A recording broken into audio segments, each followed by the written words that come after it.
evening. This is the Daily Report and later on the People's Court. My name is Alela. Victor is still not around. But of course, as we always say, we are here and we have to talk about these matters that are of importance to you and me. The People's Court is largely about that, and we engage you back at home as well as an audience right here, and equally specialist on the conversation that we'll be tackling, which I'll be telling you about shortly. My name is Alela, and I'll be assisted on the other side by a sign language interpreter, none other than Rhoda Nyamai. We have lots lined up for you. So on 17th March 2025, the PS Ministry of Labor and Skills Development, that is Shadrach Mwadime, while flagging off 15 Kenyans heading to Oman for employment opportunities, declared that the government is keen to ensure Kenyans working abroad are guaranteed a conducive job environment, and of course saying that Kenya had inked bilateral labor agreements that seek to safeguard Kenyan employers from exploitation, that is when they are working in foreign countries. So tonight on the People's Court, we discuss the possibility of safe labor or safe labor when you are abroad. Of course, specialists will be here that will be telling us what the make of the situation so far, whether we have improved or not, and what needs to be done. What policies must we focus on to ensure that we get this right? Indeed, a conversation that you do not want to miss out on. But before we get to that, first of all, the news.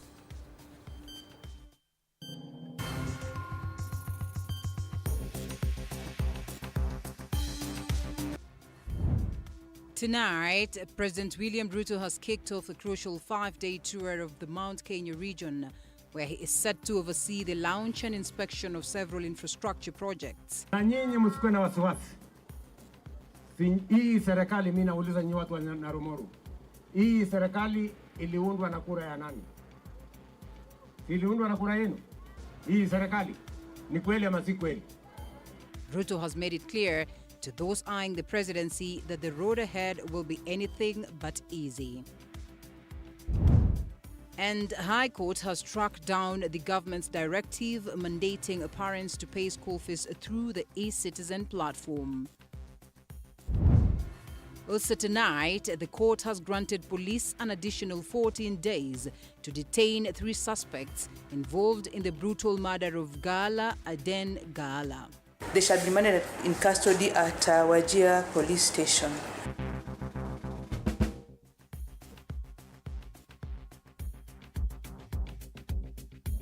And the Daily Report begins right away. The hashtag is the Daily Report, or the hashtag the Daily Report at Linda_Alela TV47.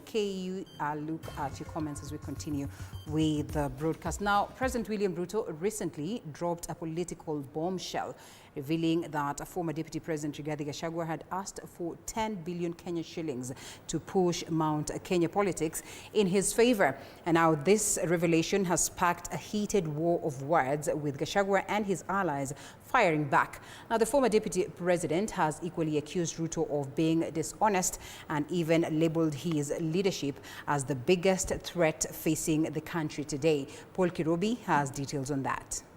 The political alliance between President William Ruto and his former Deputy President Rigathi Gachagua soured months before the 2022 general election. This revelation coming directly from President William Ruto during an exclusive interview on Monday at State House, Nairobi. According to President Ruto, their once strong political partnership took a turn for the worse when Gachagua reportedly questioned 10 billion shillings to secure the political interest of the Mount Kenya region. Usipofanya hii, nahitaji bilioni 10. Wewe unajua bilioni 10, Bwana Waweru? Bilioni 10 ndio niende niongee na watu ya Mlimani. In defense of Gachagua, his allies, including Senator Joe Nyutu, quickly dismissed the president's claims, calling them false and alleging that the figure mentioned was fabricated. Then it tells you it is not true. But you know, we have it on Jeff Koinange interview, sometimes in 2022, some 14 days, some 12 days to the elections.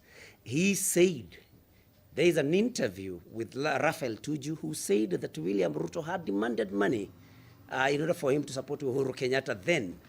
Senator Nyutu went further, claiming that Ruto's current actions seemed aimed at weakening powerful leaders from Mount Kenya region in a bid to gain political mileage ahead of the 2027 general elections. In response, Gachagua took to his X account to angrily respond to Ruto's comments, the former second-in-command suggesting that the president might be suffering from a serious illness, one that could potentially pose a grave existential threat to the nation. Majority Leader Kimani Ichung'wah also weighed in on the debate, sharply criticizing the former deputy president for spreading falsehoods. Ichung'wah accusing Gachagua of believing in his own lies and expecting others to do the same. The president's exclusive interview with community radio stations from the Mount Kenya region was part of his broader strategy to communicate directly with the people ahead of his 5-day development tour of the region.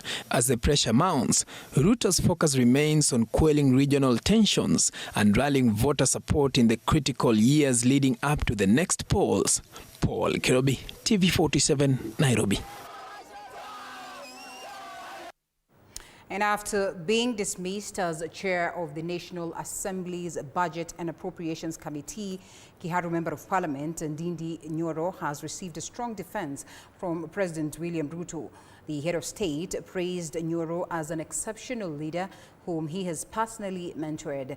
And however, Ruto denied claims that Nyoro was his political project in Mount Kenya, stating that the committee shakeup was part of a routine parliamentary restructuring. Interestingly, Nyoro has revealed that he last spoke with the president in October last year, and no one from the ruling coalition even checked in on his performance before his removal. Our very own political reporter Mike Gongo has the details to that. Any other question? 2 weeks after former National Assembly's Budget and Appropriations Committee Chairman Ndindi Nyoro highlighted his dimming political relationship with President William Ruto, the head of state has now downplayed any souring relations with the Kiharu legislator, especially after his chairmanship ouster. Mike, you asked about the relationship with our leaders. Nyoro, while speaking to journalists here in Nairobi, said he had not spoken to the head of state since last October and was not aware of any reason why the highest decision-making organ decided to remove him from office. The last discussion I had with the president of the country, the last political discussion, either a chat or a discussion, as it were, was before October of last year. During an interview on Monday evening, President William Ruto, however, praised Nyoro as a highly capable and promising leader, emphasizing his personal mentorship of the young politician. Very fine gentleman. Huyo kijana ni kijana ambaye mimi namkuza kwa siasa. While explaining that it was part of a routine parliamentary restructuring exercise, Ruto said midterm changes in committee leadership are necessary to ensure fresh elections and maintain regional balance within the National Assembly. Unajua muda wa viti chairman wote wa makamati bunge ilifika. Old chairman ilifika muda muda wao ikaisha, ikawa tufanye tena election. 281. On October 8, 2024, a total of 18 MPs, including Ndindi Nyoro, escaped Parliament's vote to impeach former Deputy President Rigathi Gachagua, a move that raised questions about their absence from the crucial session. According to political analyst and historian Macharia Munene, it will be possible that there were external forces using Ndindi Nyoro as a project to destabilize Mount Kenya region, claims the head of state refuted but said he was mentoring him as a leader. Ndindi should be careful that he doesn't end up looking like Peter Kenneth or even Moite, who was very popular among the voters in Kikuyu, or even Martha. So he needs better advice whoever is advising him. Huyo kijana Ndindi Nyoro ni kiongozi, ni kati ya hawa vijana ambao na walea, na ni kazi yangu kulea hawa viongozi. Saa zingine kidogo wanaregea hapa, mimi nawafundisha namna hii. Mike Kagwango, TV47, Nairobi. Wacha tuende kwa Nithi Bridge. Huyu jamaa ameni. Thank you, Mike, for that. Now, Tuesday, President William Ruto kicked off his charm offensive in the Mount Kenya region, where he toured the counties of Laikipia and Nyeri, launching development projects. President William Ruto rallying the region behind his administration and promising to complete all unfinished projects while challenging his critics in the mountain for a duel in 2027. And as Apollo Kamau now reports, Gachagwa's ally and Nyeri Governor Mutahi Kahiga joined the president during the tour. President William Ruto returned to the Mount Kenya region, defying critics' predictions of a hostile reception in the populous region, where he is locked in a supremacy battle between him and his former DP Rigathi Gachagua.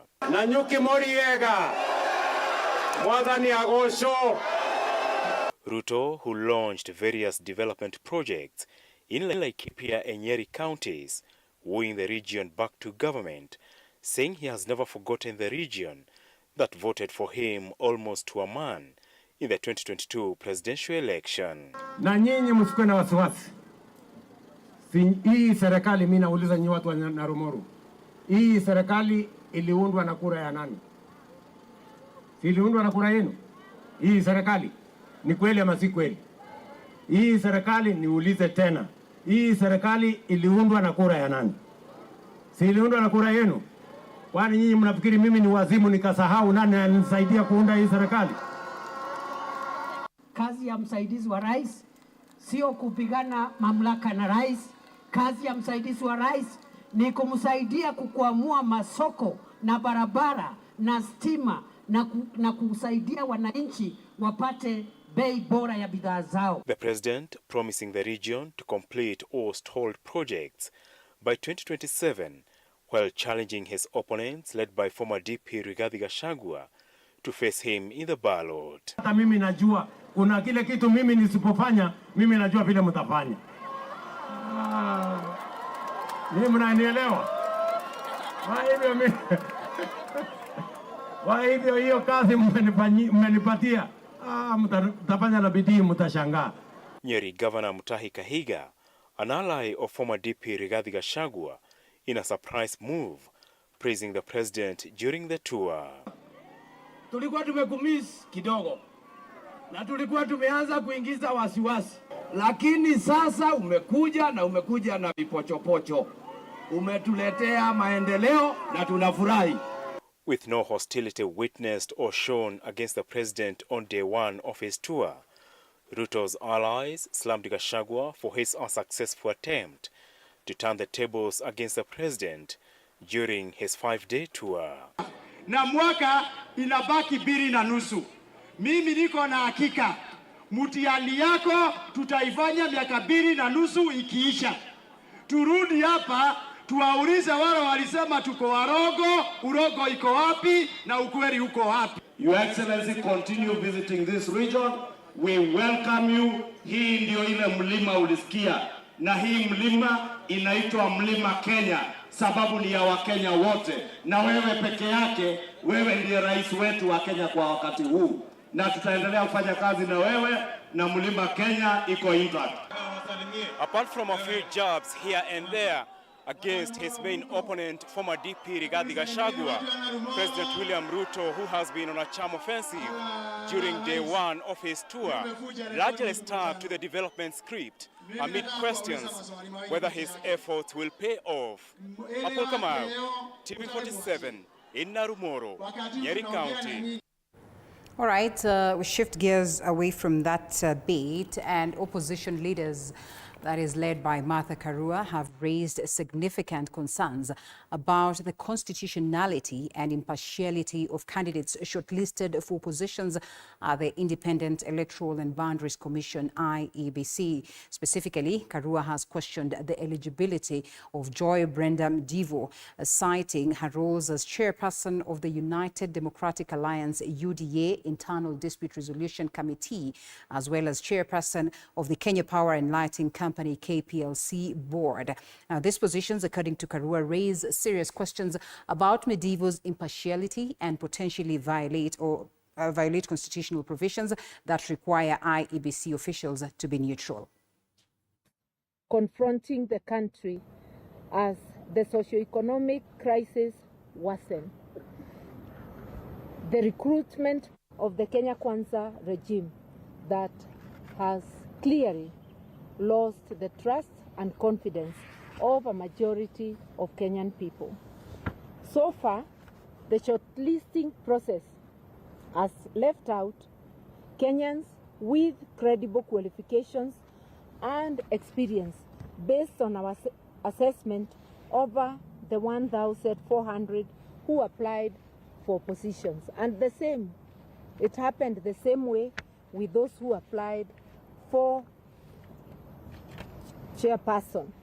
Quite a number of those who made the list have questionable credentials, and some of them have partisan interests and are either members of the UDA party and the ODM party, or managing somebody within UDA.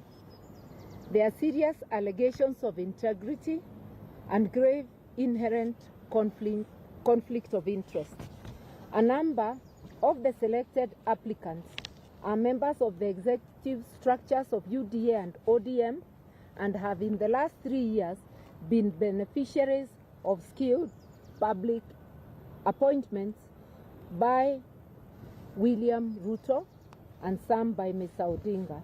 We wish to point out the case of Joy Medivo. She has been the chairperson of the UDA Internal Dispute Resolution Committee. It is clear that Ms. MS Medivo is not eligible for consideration for appointment as IEBC committee. The brutal murder of 17-year-old Gaala Aden sent shockwaves across the country, sparking widespread outrage and demands for justice. Now, today, the 3 suspects accused of her killing were arraigned in court to answer to the charges. And as the case proceeds, local leaders and activists are calling for swift action to ensure that those responsible then face full force of the law. Elizabeth Etieno has the details of that. 3 suspects, Aden Mohammed, Mohammed Kasim Tifo, and Musa Ahmed, linked to the murder of 17-year-old Gaala Aden, were on Tuesday arraigned at the Wajir Law Courts following their arrest on Saturday. Principal Magistrate Roslyn Aganyo has ordered for the suspects to remain in custody for 14 days to allow for investigations to be concluded. I do grant the 14 days as prayed. They shall be managed in custody at Wajir police station. So for the purposes of a sick person, the person who is unwell may be escorted to a medical facility for treatment as is required.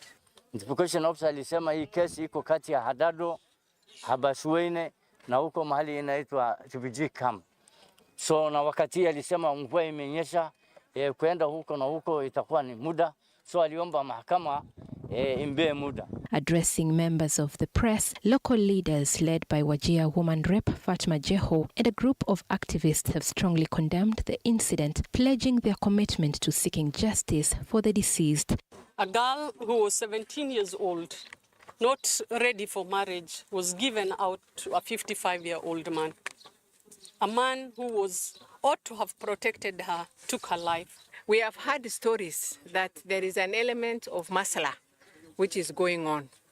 Mine is just to say that there are some issues, or rather something that does not fit into the masala.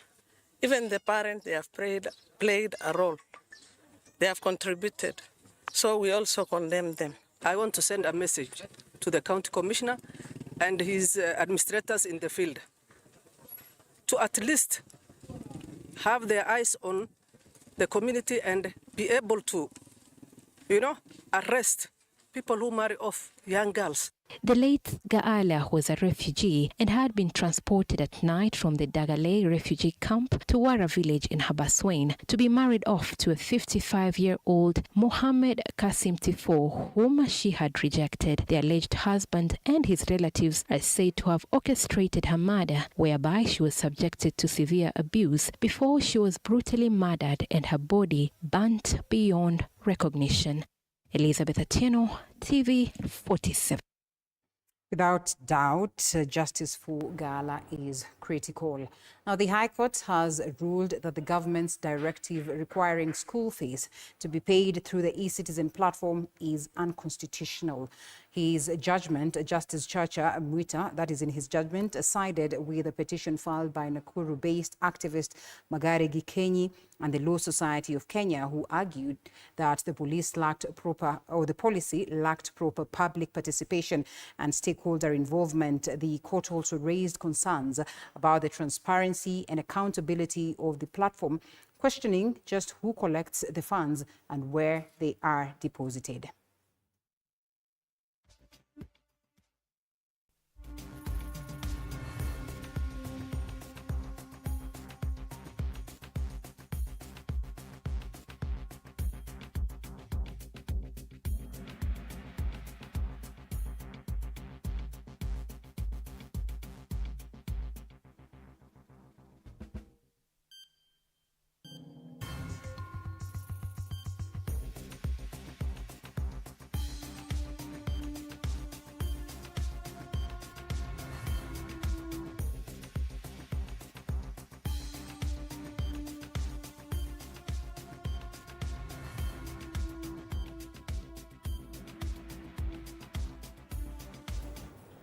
Now, Aden has officially taken over as Kenya's new cabinet secretary for health, promising to reform the country's struggling healthcare system.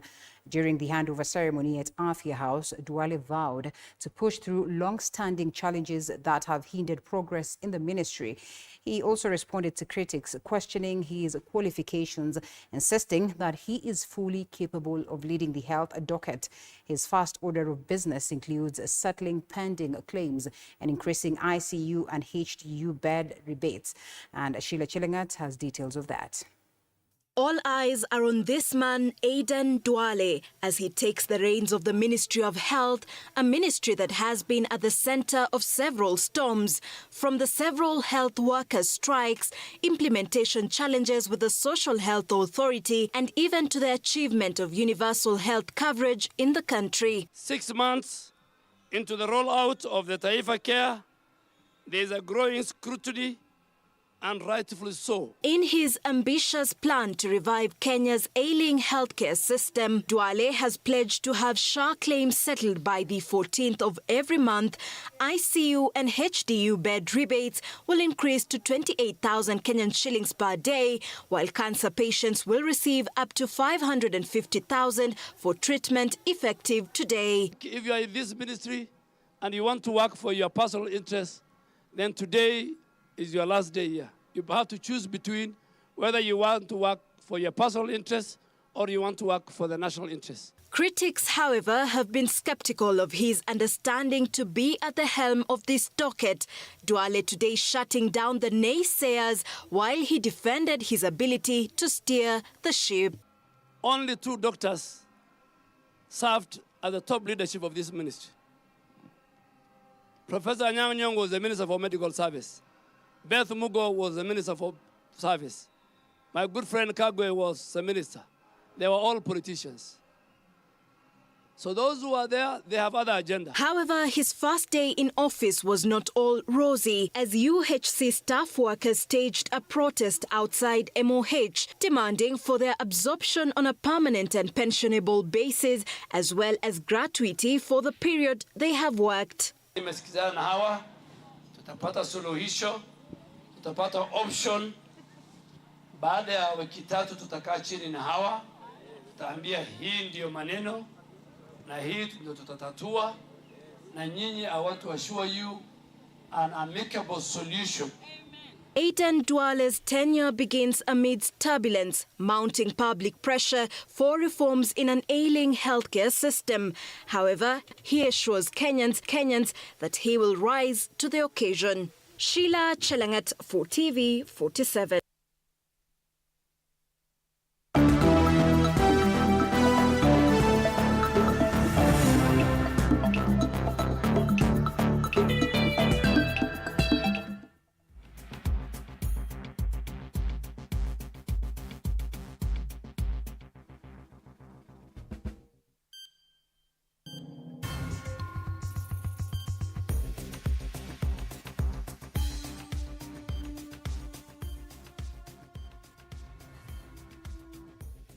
All right, now to business. The Sudanese embassy in Nairobi has confirmed that Sudan's Ministry of Trade and Supply suspended all imports from Kenya, including tea, on March 11, 2025, citing national economic reasons. The embassy insists that the ban has fully been enforced and with no Kenyan products entering Sudan since then, dismissing claims to the contrary as baseless. And Sudan maintains that the decision is a sovereign move to protect its economic interests. However, despite the trade suspension, Sudan reassures its commitment to regional cooperation and upholding diplomatic principles of mutual respect and non-interference.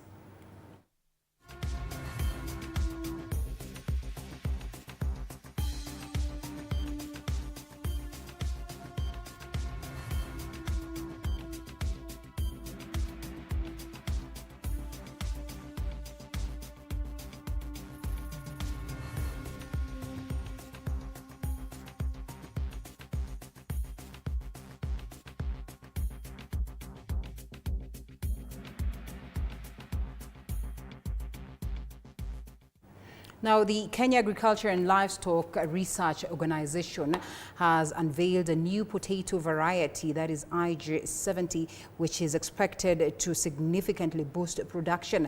According to KALRO Director, that is Robert Musyoki, the new variety has the potential to increase yields from 10 tons per acre to an impressive 40 tons per acre. The IG70 variety is designed for high productivity, resilience against drought and blight, and as well as superior quality. Farmers adopting this variety could see substantial gains within just 3 months of cultivation. Ibak Said with the details of that. The rollout of a superior potato variety seed will commence in different parts of the country under the Kenya Agriculture and Livestock Research Organization through an innovation geared towards reducing pre- and post-harvest losses. So ukishaipatia mchanga vizuri, unailinda tu ambao wewe pia unataka kulindwa. However, this comes with a significant price increase, with the new seed varieties set to cost considerably higher than the current options at 4,250 shillings per 50 kg bag. This one produces 35 and above tons per acre, or 320 bags and above per acre, all right? Unlike the other varieties that produce less than that. Number one. Number two is its ability to tolerate blight, late blight, which has become a menace in the country, especially to potato farmers. Stakeholders now say the initial investment would be justified by the expected improvements in yield and overall crop performance. Ili mkulima akuwe pia na urahisi, tumetafuta hii mbinu na sasa tuko nayo. Hiyo miche inapatikana hapa KALRO. Mkulima anaweza kuipata alafu apande shambani asaidike namna hiyo. Furthermore, the new variety has more commercial viability, with a tuber meant for the fast food varieties preferred in international and local fast food chains, setting up farmers for the global market. Wanasema ni certified seed, na kwa sababu begu zimetusubua sana. Kama mimi last year nilipanda begu ambayo yote huko Kenyan kasia watu wanaita quill, na kwa hivyo hakuna kitu tulitoa for la whole acre. Farmers now want the government to set up elaborate markings on the packaging of authentic seeds to protect them from counterfeit seeds. Ibak Said for TV47.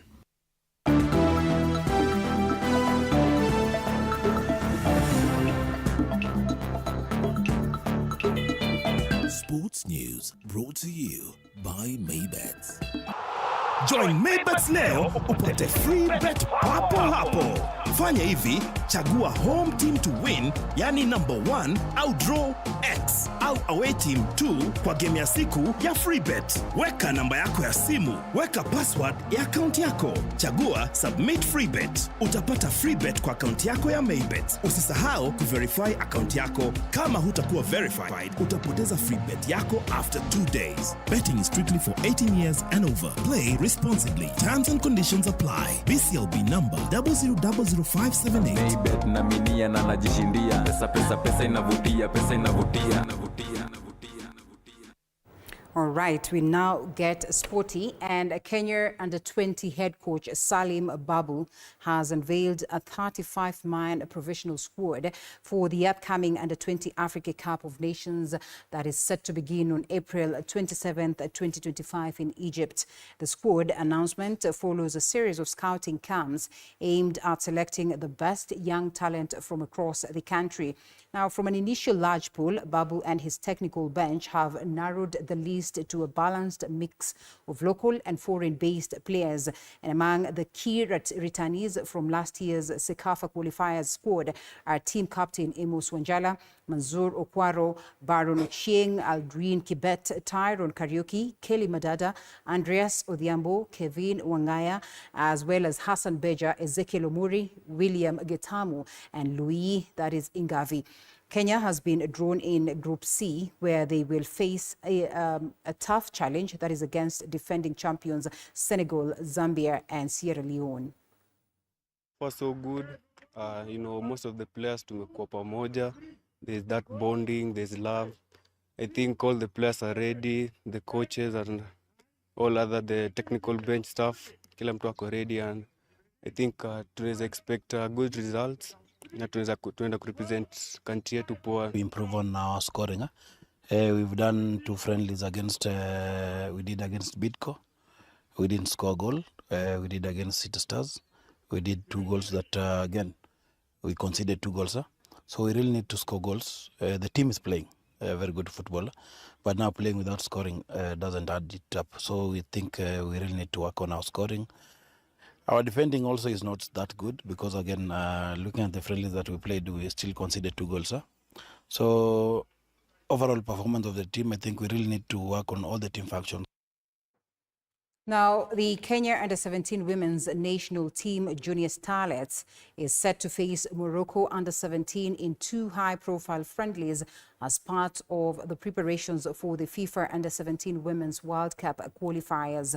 These friendlies come at a crucial moment, with the Junior Starlets gearing up for a decisive 2-legged qualifier against Cameroon. The matches are then scheduled for Friday, April 4th, 2025 at 9 p.m. and Monday, April 7th, 2025 at 9 p.m. in Rabat, Morocco. After these friendlies, the Junior Starlets will shift their focus to the first leg of the qualifiers against Cameroon that is set for Sunday, April the 20th, 2025 at Nyayo Stadium. And now the return leg will be played on Friday, April 25th, 2025 at Stade Olembe, with the aggregate winners securing a spot at the 2025 FIFA Under-17 Women's World Cup, scheduled to take place in Morocco from October the 17th to November 8th, 2025. Players wanatamani sana tuwinio game turudi tena World Cup. So kila mtu ana matamanio na anajua tunaenda kuwinio game. So pia inatumotivate sana juu tunajua tumebakisha only 2 games home and away, na pia tunajaribu sana tuwin tena ndo turudi World Cup. For the 2 friendlies, they will give us much fitness to be able to see where we are as a team, and also to give them confidence to play against Cameroon. And Football Kenya Federation Premier League leaders Police FC are showing no signs of slowing down, more so after defeating Posta Rangers 1-0 in the match day 25. Our sports reporter Duncan Mutua has been following up on the team's training session and the push to be crowned champions at the end of the season, and has prepared the following report. Take a look. As the final whistle blows in each match, the dream of Kenya Police FC winning the 2024-2025 Football Kenya Federation Premier League title gets closer and closer than ever. It's promising, though we need to take on to the finishing line seriously. Kuanza ligi tulianza slow, so ilitupatia kazi ngumu sana kujaribu kupanda hiyo table mpaka kufika pale tuko. So far imekuwa ni kama mlima, lakini tunashukuru Mungu pale tumefika, tunaendelea vizuri. Kenya Police FC find itself at the summit of the league table with 48 points, just a point ahead of the fierce rivals Tusker FC and 5 points ahead of defending champions Gor Mahia. Tunaendelea kupush kila siku kwa mazoezi kwa sababu I think the more to train hard, the more to play hard, na itakuwa easier for us kuenda kucheza game kama tu train hard. Kile coach ana make sure tunafanya ni kuweka mazoezi yetu ikuwe juu, na kuna mambo mengi bado tunafanyia kazi, so hiyo tuna grow each and every day in each and every game, inatupa picha ya kazi tumefanya. And as the season races toward its conclusion, Kenya Police FC will continue to face fierce competition from Tusk FC and the defending champions Gor Mahia. But with 11 matches left, their destiny is still in their own hands. They are eyeing the ultimate prize, the Kenya Premier League title. Sisi pressure ni kuambia tunayo ni hiyo moja, ni kuhakikisha tuko bora kuliko gisi tulikuwa last time au sisi tulikuwa jana. Hiyo ni one of our jukumu la kuhakikisha kuwa tunabadilika. Mambo mengine ya kuchukua na ubingwa wala nini, hilo ni kawaida. Tumesaini kwa hilo, tunajua hilo ni taji, naweza kusema ni njaa ya kila mchezaji, ni njaa ya sisi wote as a team. We need to achieve it. The struggle for employment is one that has taken many of us abroad, perhaps getting people to moments where they think of how they can secure jobs abroad. But just how safe are the heavens down there? Or what is the government doing to ensure that even as you leave the country in search for greener pastures, then of course indeed the pastures are green? I mean, that is what we'll be discussing. We get to hear experiences of people who've tried that, but as well we have agencies, we also have individuals that are specialists in this space, and equally the government to tell us some more as to what then is being done to ensure that these jobs are secure for Kenyans that travel abroad. We have lots lined up for you, and we welcome you to be part and parcel of the conversation. The lines are open so that you can speak to us. As always, the hashtag is the People's Court at Linda_Alela at TV47KE. I'll be looking at some of your comments as we continue. I think at this point we release the sign language interpreter Roda Nyamai, and then we cross over to that conversation after the break.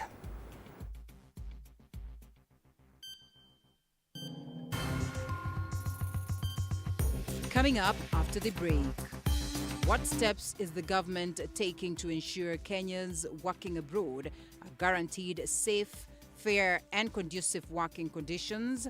Stay tuned for the People's Court for an in-depth look at the measures in place to protect the rights of our citizens on foreign soil.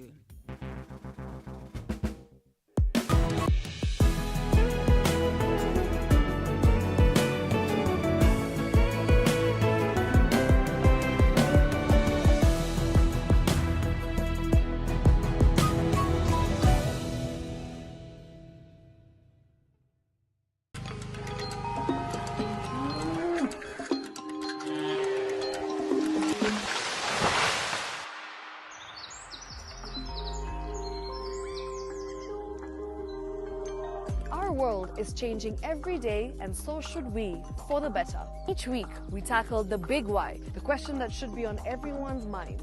Why isn't this fixed yet? Deforestation, global warming, and the adverse effects of climate change. The future isn't just something that we inherit, it's something that we create. Join us on The Green Fix as we tell the stories of those who refuse to give up.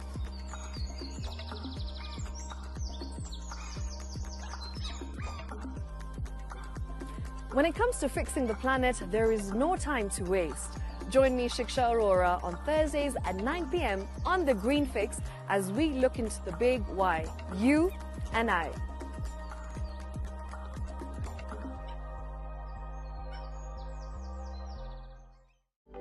For comprehensive information and education on your health, Body Garage is here.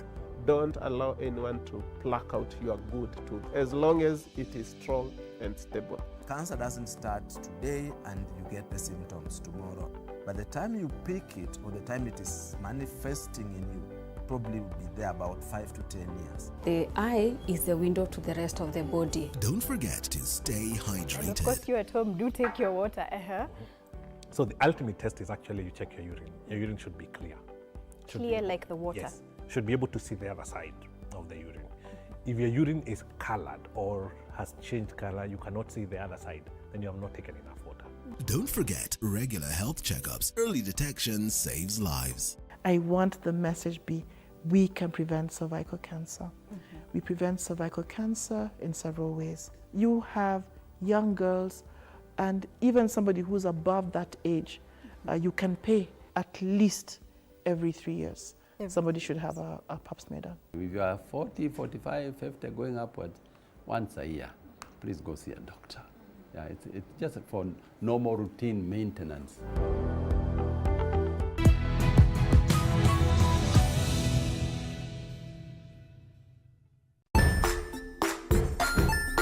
Hey there, friends. Welcome to Kids on the Block, where fun and imagination come alive. We dive into magical world filled with exciting adventures and awesome friends. What position were you in? I was number 2. What position were you? Number 1. He decided to cross the bridge by his house and look for food on the other side. We're going to do half cup of chocolate chips, and the other one, we're going to do half cup of the blueberries. So, grab your imagination hats and get ready to explore with us. Join us every Saturday at 9 a.m. for new friends, amazing stories, and tons of laughter. Jiunge nasi tunapoangazia safari za viongozi bora.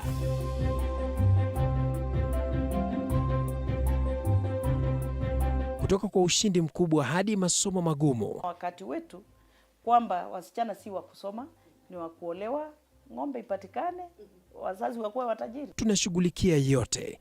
I wish I were a better investor. My parents taught me how to look for things for myself.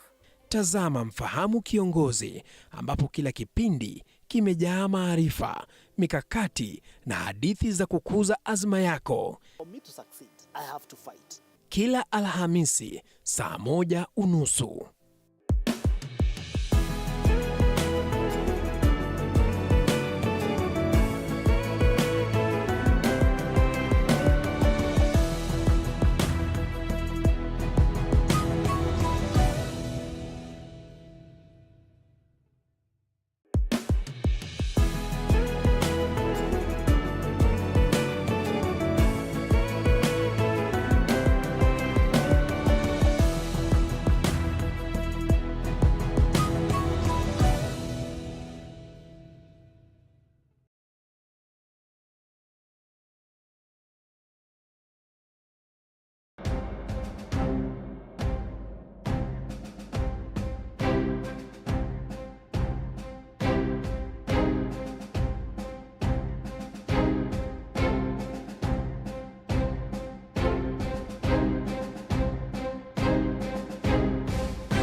And after that transition, we now get to the People's Court. As earlier mentioned, the conversation is largely about how we then get to export labor.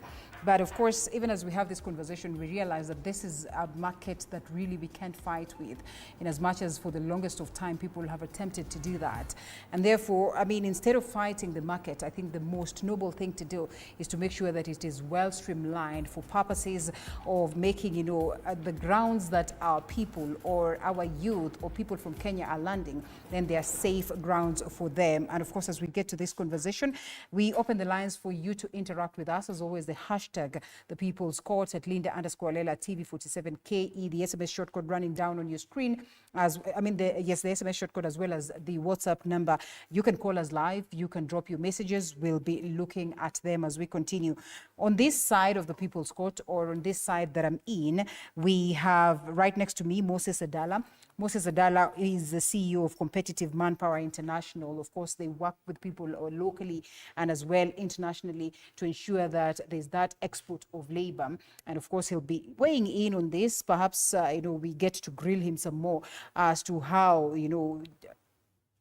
you sometimes want to, and I don't want to criminalize him in any way on behalf of very many other people. But, when we're talking about agents and, we're talking about companies that take people abroad, you mentioned that to any Kenyan, unless they're desperate for a job, they want to look at these people as bad people because they assume that, oh, these ones are the ones that are going to scam you, con you and everything.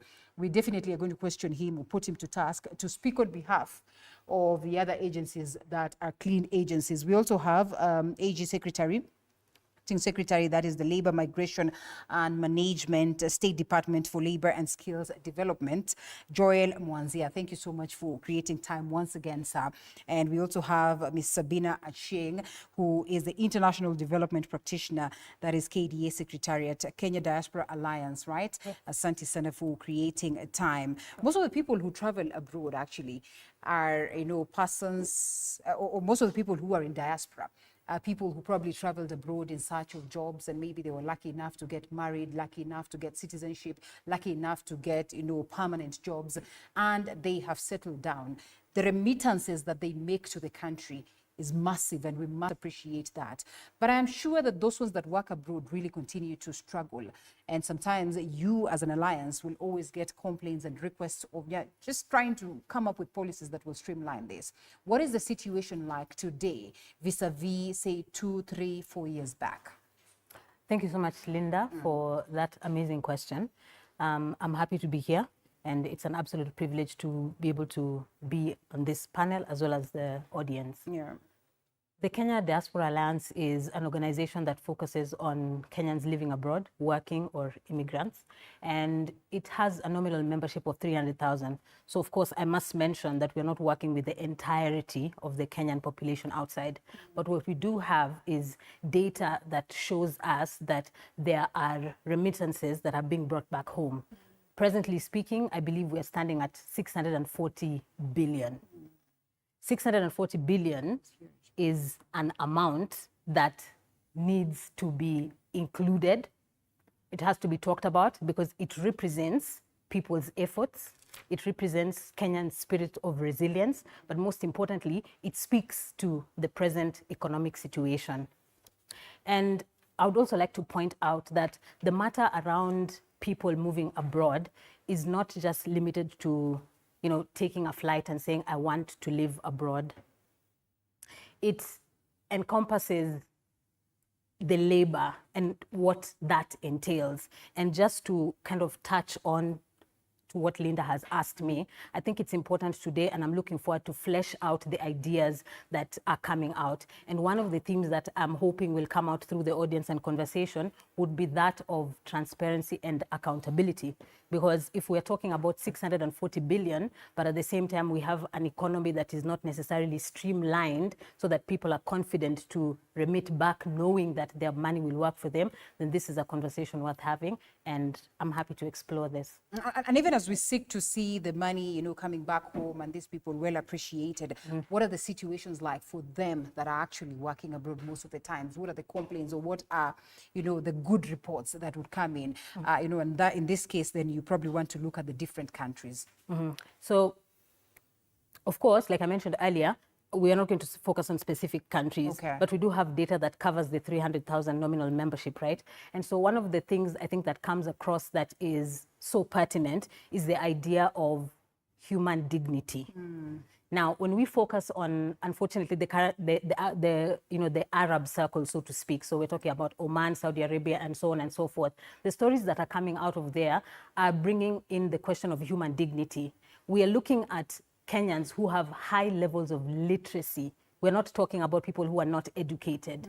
And now you take a student that has probably, suffered and struggled through their entire lives. They have seen their parents, infiltrate the system and try and do their best to be able to take them abroad. But then when they go abroad, they are told that you're going to have to become a house help. Don't get me wrong. Being a house help is not the issue. It is the circumstances around being a house help. So you are subjected to inhumane conditions. I don't think I would like to, further, to go into details, but I think the most important theme is that of human dignity. And so how can that human dignity be kind of extrapolated within our economy and try and figure out what does being a Kenyan locally and internationally, and can these two things match? Okay. All right. We'll be coming to this other side, maybe to pick your story before we even expound the conversation further. But briefly, I'm glad that you mentioned what it is that, these Kenyans are suffering, especially when it comes to the concerns of human dignity. Yes. And the PS Ministry of Labour and Skills Development, Shadrach Modime, on the 17th of March, I think I began this broadcast by highlighting that, talked about, bilateral agreements that are ongoing with the very countries that actually Sabina mentions here, in terms of making sure that, of course, the persons that are actually exported abroad for labor then have conducive environments staying there, conducive environments when it comes to basically, their duties at work and all of that. How far are we with that? Thank you very much, Madam Linda, for having me here. And it's my second time to be here to engage with Kenyans and stakeholders in the space of labor mobility in Kenya. And we are happy to share our thoughts and initiatives that the government is undertaking in as far as facilitating mobility of Kenyans to access opportunities out there is concerned. I think the whole essence of our involvement as government in the process of facilitating access to opportunities is to make the environment conducive so that Kenyans can make informed choices about decisions to move. And for them to be able to do that, I think we need, and we have taken initiatives to ensure that the legal infrastructure, both within the country and the partnering countries, is in place and is sound and is robust enough to take care of their issues during the migration cycle. Right. And when I talk of migration cycle, I mean during recruitment, during their, their journey to their various destination countries, during their tenure of service, and during return as well, and reintegration. Okay. We are focusing on the entire cycle. And I think we have the BLAs and the MOUs that my peers talked about in the previous interview with you are meant to secure that cycle. Okay. So that everybody who plays in that chain is well regulated and oversighted by the government so that they don't exploit or take advantage of our migrants. Okay, Yeah. let's listen into the PS briefly and get to hear what he says, and tidbits as to this conversation, and then we come back to more. Please don't deal with agencies that tell you they will take you abroad with a tourist visa. You are going as a tourist, not as a worker. When you are going as a worker, you get a work permit. And we work very closely with our embassies of countries where these job opportunities are found. You cannot secure employment using a visitor's visa. Listen to me, those of you who tell you that you will go abroad with a visitor's visa and then after a short period of time, you will be able to convert it into a work permit is a white lie. It cannot happen. It is not possible. The process of you gaining a work permit begins here at home. And you see, government is out to ensure that you are able to access the market in a very structured and organized way. We want to know your location, mahali ambapo unafanya kazi. That is the reason why we are sending out labor attaches. These are government officers who are supposed to look into your welfare, the interests, your interests. The reason why I play that clip is for us to look at the cycle that you're talking about, the migration cycle, and the synchrony that plays out, of course, right from home, going all the way abroad. There seems to be a huge problem, when we're talking about the beginning of the processes back at home. I would just want to understand the connection between now the ministry as it stands and the synchrony that lies therein in terms of making sure that the processes here are streamlined, even before we talk about talking to people abroad or perhaps having engagement with people abroad. For instance, with agencies, the biggest problem, and if you look at our topic today, we focus much on the scam that comes along with, foreign jobs. Thank you very much, Linda, for that question. I think that is very key to ensuring that the protection and welfare of our Kenyans moving abroad is secured. I think we have a process flow on how migration is supposed to be conducted. And it starts from the time a recruitment agency gets a job order or a demand letter from an employer out there wishing to get manpower from Kenya. First of all, and according to the standard operating procedures that we have in place, that job order is supposed to have been attested or authenticated by the Kenyan mission abroad, or the Kenyan mission that is responsible for where that job is supposed to be done. Then after that, that job order is supposed to be now transmitted to the agency, who in turn is required to present it to or to upload it to the NEAMIS website. That is, NEAMIS is the National Employment Authority Integrated Information System. NEA is a state agency within the Ministry of Labor that oversees recruitment agencies, that licenses, that registers and suspends their licenses in case they breach any of the obligations that they are supposed to have. So the agency, NEA, is supposed now to, again, check on the job order. And a job order, when you talk of a job order, it is a letter or a document that specifies the number of employees that that particular employer is looking for, the kind of qualifications that the employer wants, and the terms and conditions under which the respective, the workers or the individual worker is supposed now to, decide on if it decides to take up on that job order.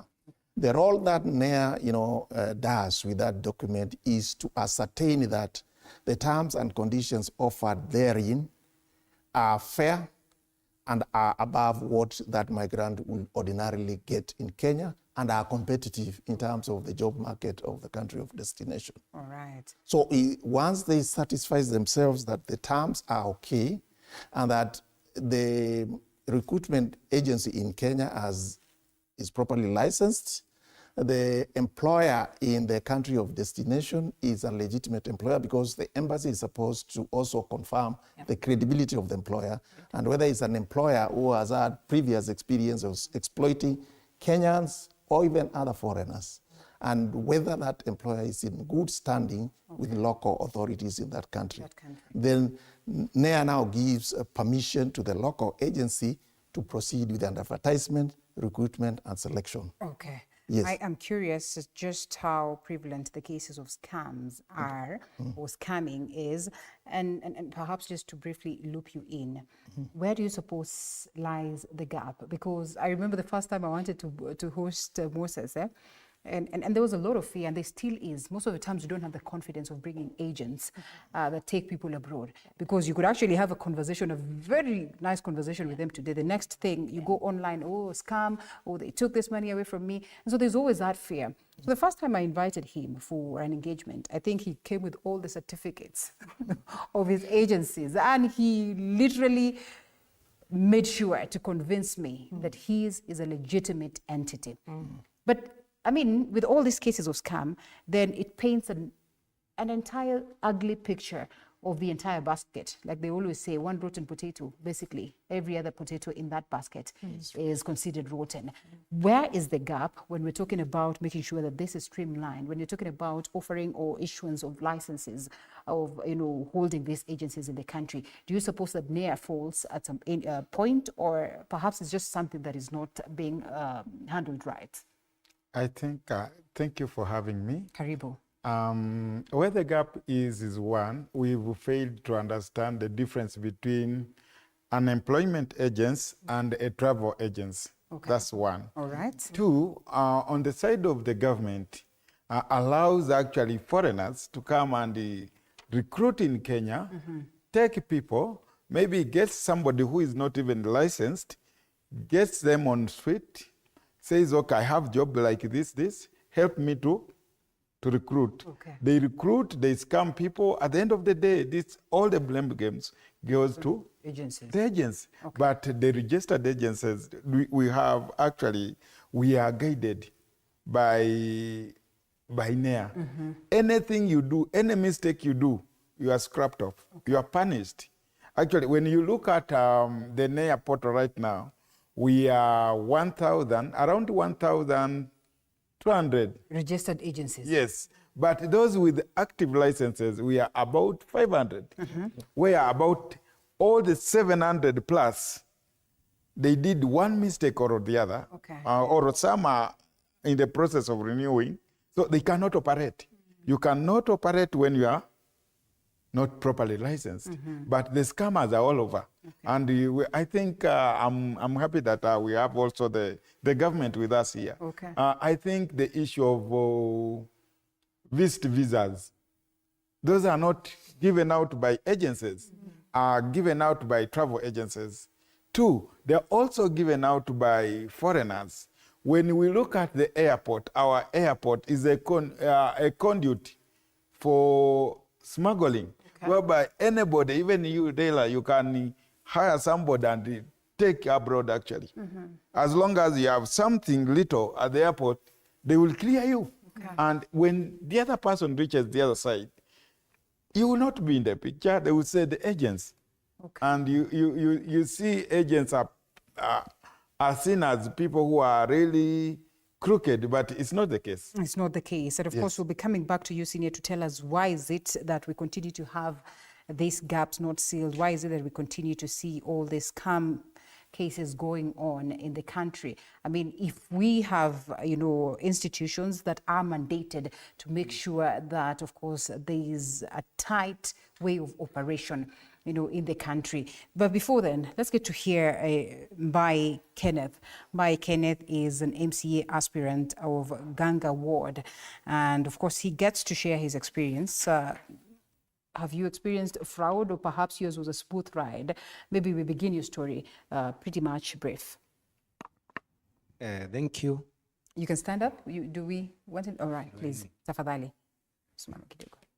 Thank you, Asante, because of being invited here. Oh, thank you.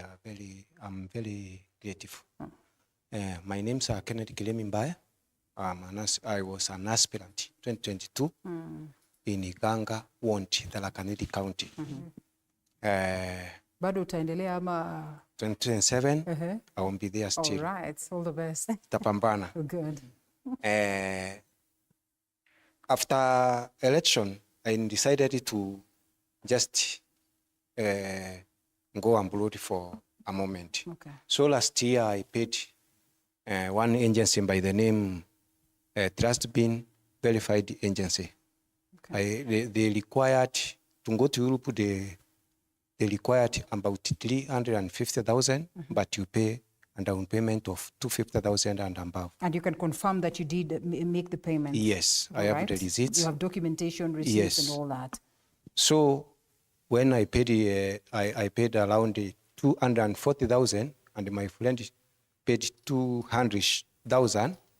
We were booked for visa around Westlands.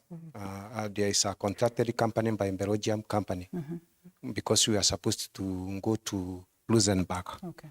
So they give us they give us the date to go there. All right. We went, but we went on a visit visa instead of work visa. Okay. That was the application they made. Basically, also what the PS was talking about. Yeah.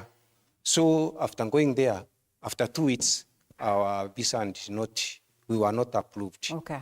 And we were denied visa on 2 grounds. One, let's have the mic up. They said that our documents were not legal. Okay. And the second one, that they saw the probability of us not coming back. Okay. After our after visit, landing, all right. Or landing. So we went back to the office. That is the agency. Trusting being. Okay. So we required to be given back our money, but she started taking you round. Taking us round. That we needed a letter from the MD and so on and so forth. So we decided to report her on, that is February. Okay. Just early February, we decided to report her to Central Police Station, but we never got any help. So we decided to come back to DCI, where we were referred to regional headquarters. Okay. There they took our statements and what have you. By 14th of last month, that is, they had taken everything. So we were pushing for them to go and arrest the director of the agency. Okay. But it has never took happened. place. Okay. So last week is the only when she took another group to Mauritius. So they decided successfully. Not successfully. They went on a visa, but they were going, It was tourists. Tourist visa. Okay. Instead of, so they were denied entry. So they stayed for 6 hours, and then they came back. So they set a trap so that the director can come back. So they decided, like, there was someone who wanted it to go and blood, and he had 400,000. Okay. So the director came to the office so that she can collect that money. Right. That is where they trapped her and they did a public arrest, took her to Central Police Station. Okay. And from there, this media, they were very good on that, so that everybody saw that, and then we came together to see how we can claim back our money. What are the chances of you getting back your money as of now? Let's have the mic up. There are all sorts of threats. Okay. Sometimes you get a call, don't bother following that amount of money.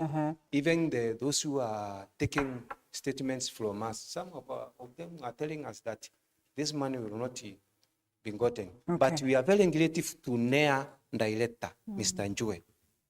He received us very well, the staff received us very well, and we hope he will assist us. Because from the judiciary, we are not very sure. Because even that very day that that lady was arrested, the next day she was sneaked to court, and then later on taken to Capitol Hill. Very early next morning, she was produced at, I think at 30 minutes to Sambiri. She was produced to court, and we were outside and we were never informed. All right. Until around 9, that is when we realized she was inside there. Okay. She was released on 5 million bail, cash bail, pending taking plea. Okay. Interesting. So that's the position. All right. Well, thank you so much. We'll be coming back to you shortly. Mulamba, you've been following up on this story. Ebu, tell us something about it, Kidogo, because this is interesting. And I mean, we'll be coming back to you to just probably understand what happens for someone to get help after they've been scammed, or your story inaishia hapo. Because, you know, no matter how good and welcoming a director can be, if your money is not, given back to you at the end of the day, hata kama ni nusu kidogo, then really there's nothing that we're doing. And these are very common cases. Mulamba, as a youth, what are some of this, what does this, tell you Does it send chills down your spine? Because then we also understand just how we have problems with employment in the country, and that perhaps many of us would at one point wish to travel abroad, to seek greener pastures. Today, well, as is my custom, I almost always meet young people trying to secure jobs. Let's have the mic up. Trying to secure jobs abroad from the recruitment agencies. Some which I know are not accredited or licensed. I try my best to warn them, but in their desperation, they choose not to listen. Right. So we have a problem here. This is not the first scam, and it is not the last. This is not the first time Kenyans are being scammed, and it will not be the last time.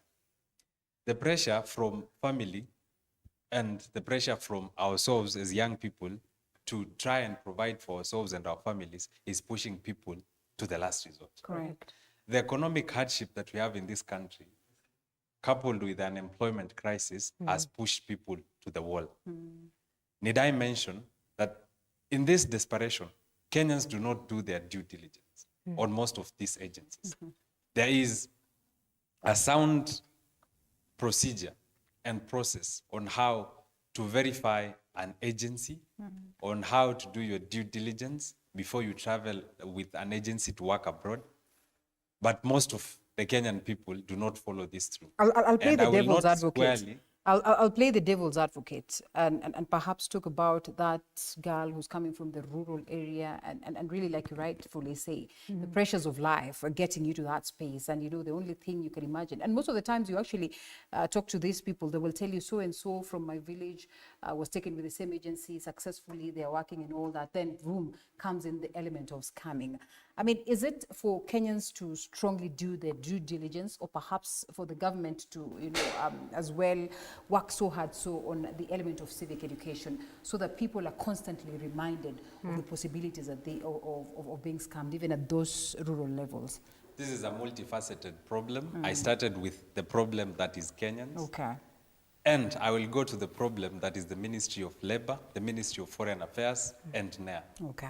Because they still have a problem in that we have licensed agencies. The trust pin is talking about, I know where it's located. I know their offices. They even have rented an entire office block. And NEA knows where they operate from. And they are licensed. That makes it worse. Okay. You have a licensed agency that is scamming Kenyans. So who's at fault here?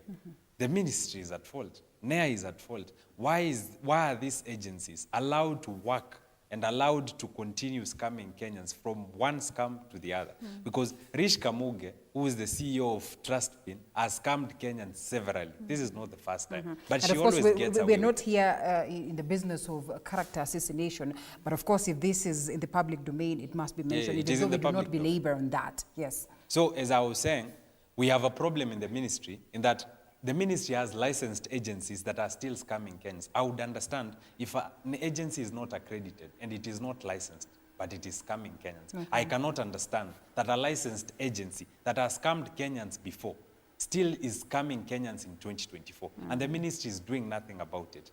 And that agency has its license renewed every year because the ministry has the wherewithal to decide whether to renew the agency's license or not. And the renewing the agency's license is not cheap. I think it's 300,000. Perhaps the ministry should tell us if they really love money that much that they would renew the licenses at 300,000 and let Kenyans suffer in the hands of these agencies. And I want to speak on behalf of the ministry, but I'll let you, Senior, to come in and respond to...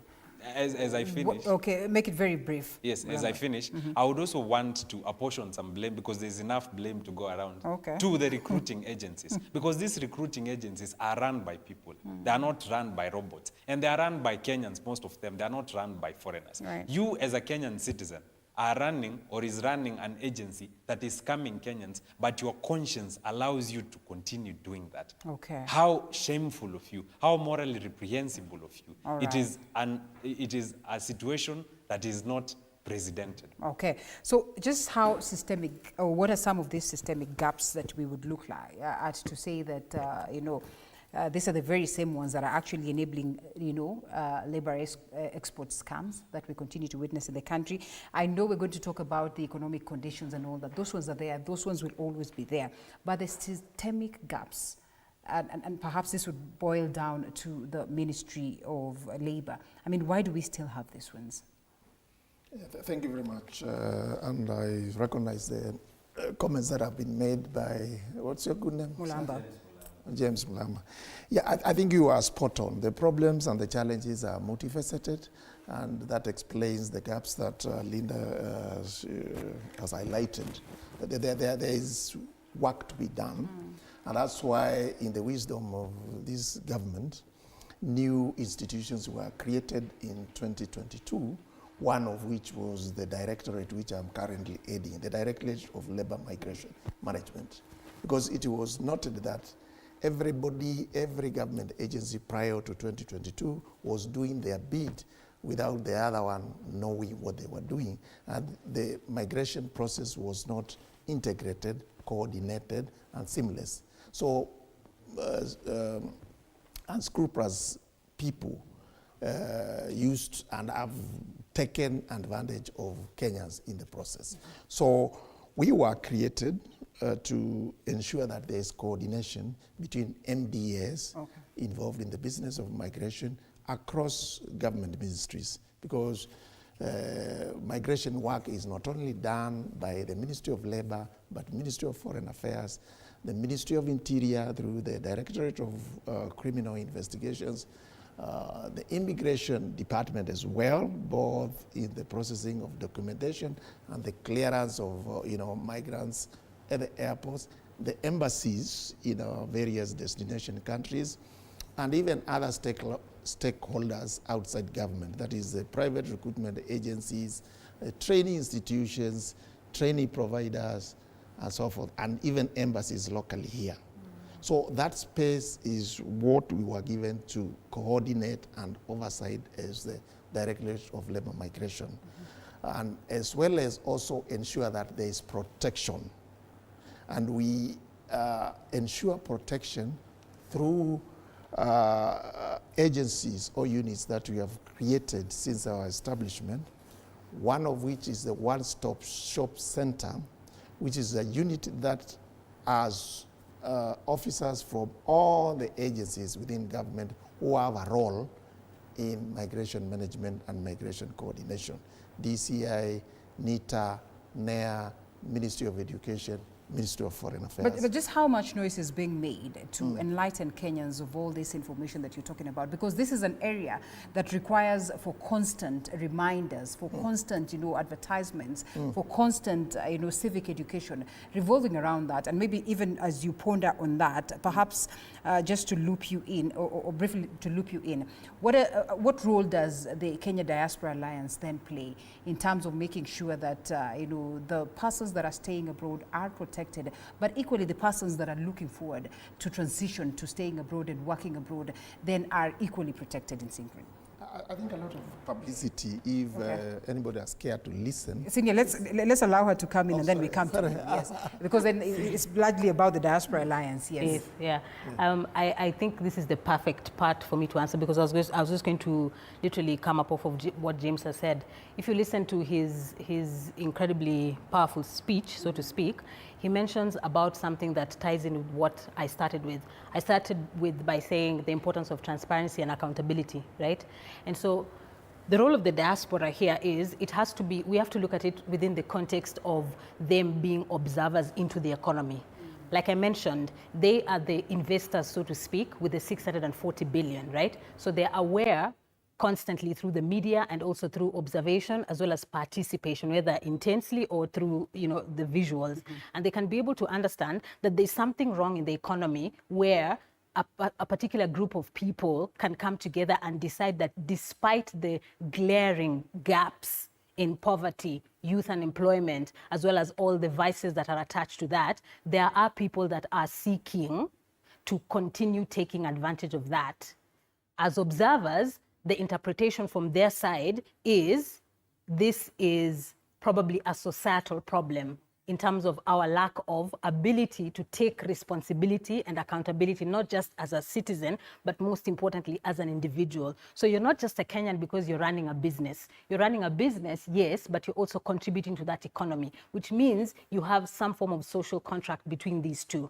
And so the remittances become, it's an interesting pot, melting pot, because if you look at the numbers, there's been a steady increase of remittances over the years, which means that the willingness of Kenyans to continue bringing back the money home has not stopped.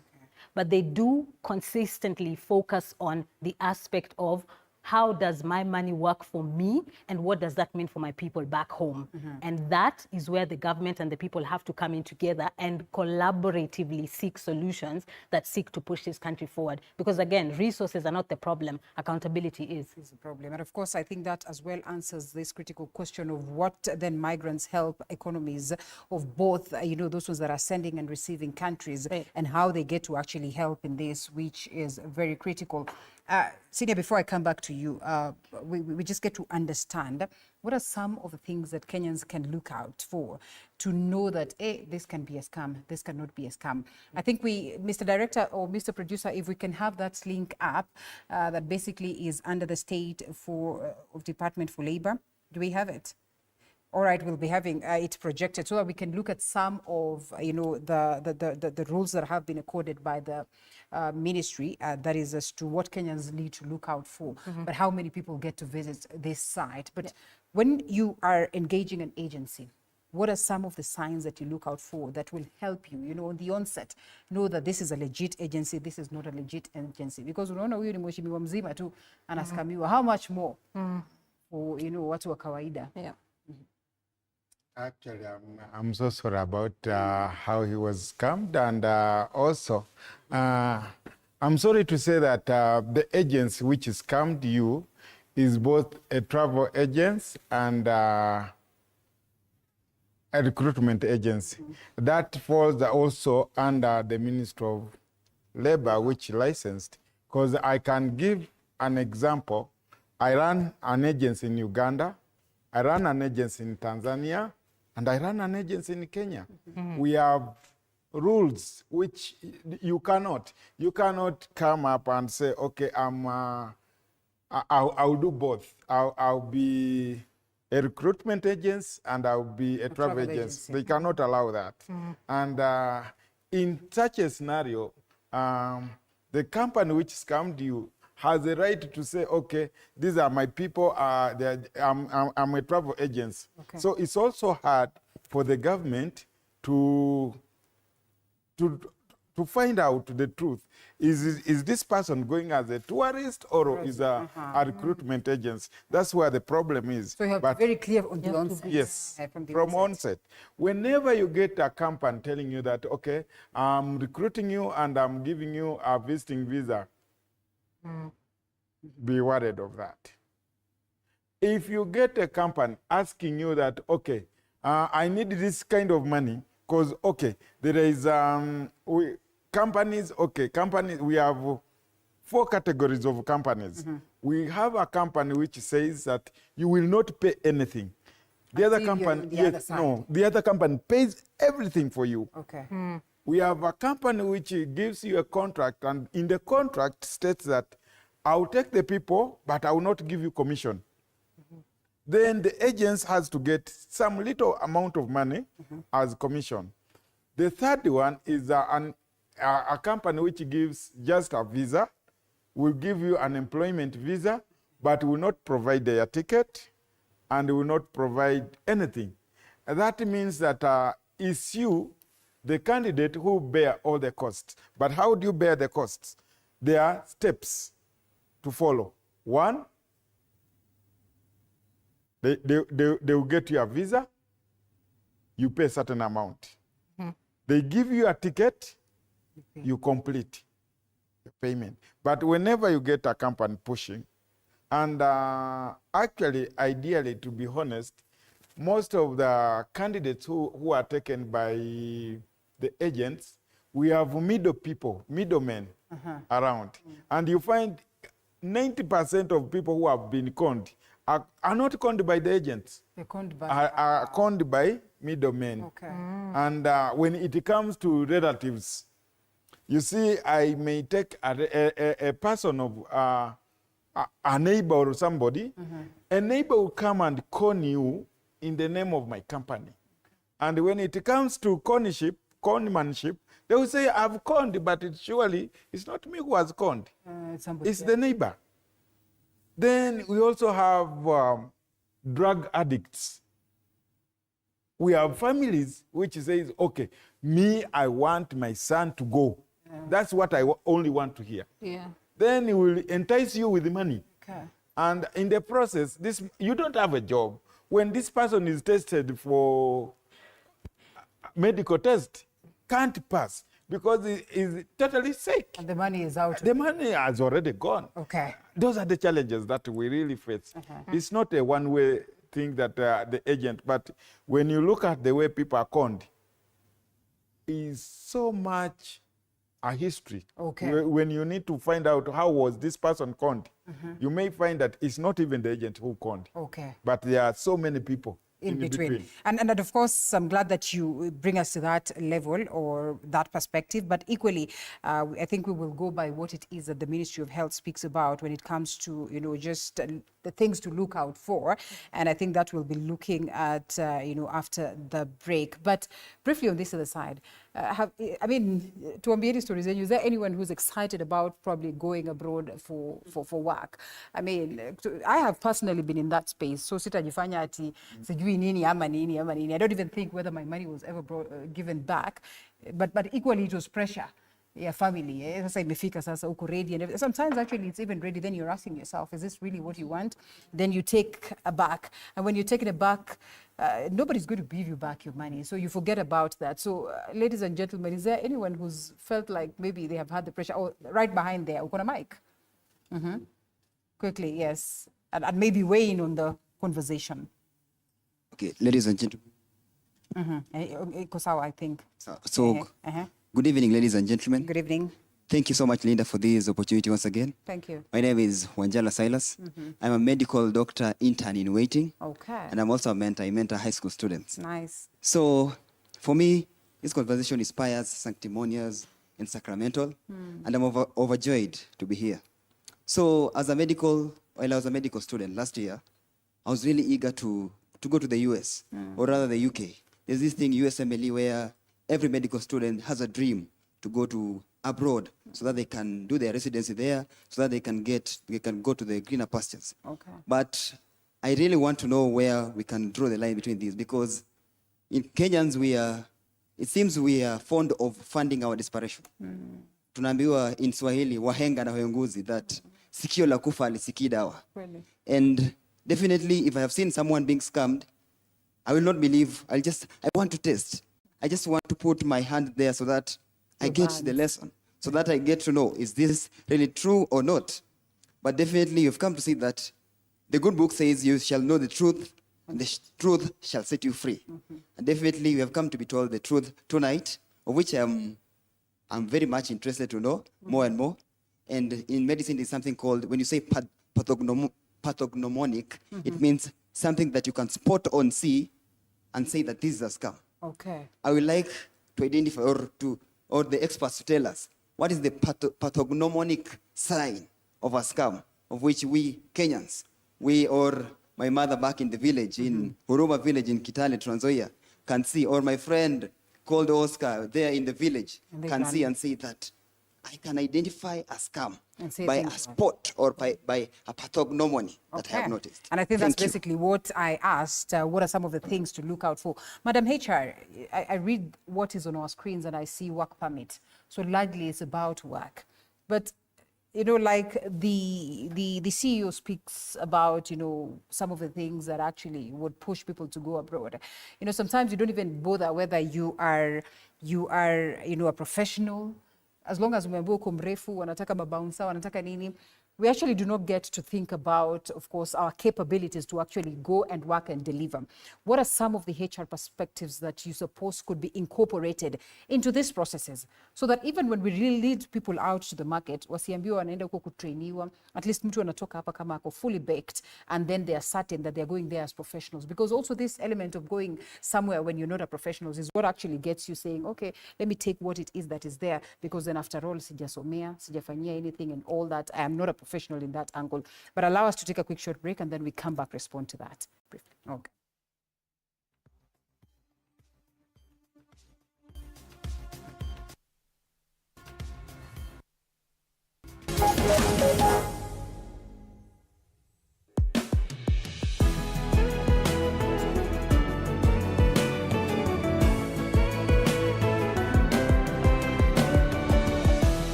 Our world is changing every day, and so should we, for the better. Each week, we tackle the big why, the question that should be on everyone's mind. Why isn't this fixed yet? Deforestation, global warming, and the adverse effects of climate change. The future isn't just something that we inherit, it's something that we create. Join us on The Green Fix as we tell the stories of those who refuse to give up.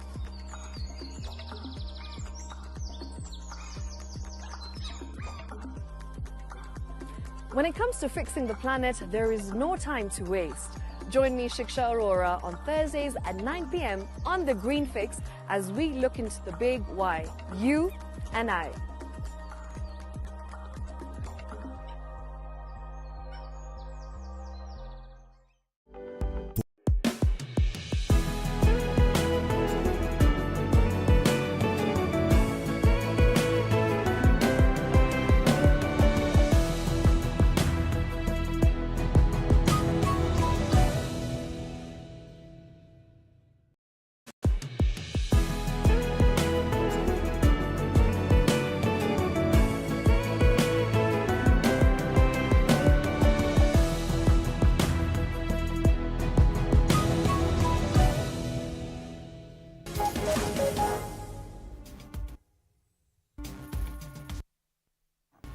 Welcome back to the broadcast. This is a People's Court, and the conversation is, exporting labor abroad and what are some of the baselines that we need to lay to ensure that when we release our people or our citizens to other countries to go and work, then they have grounds that are safe for them to land. Daktari, I don't know whether this would would pass for good grounds of what?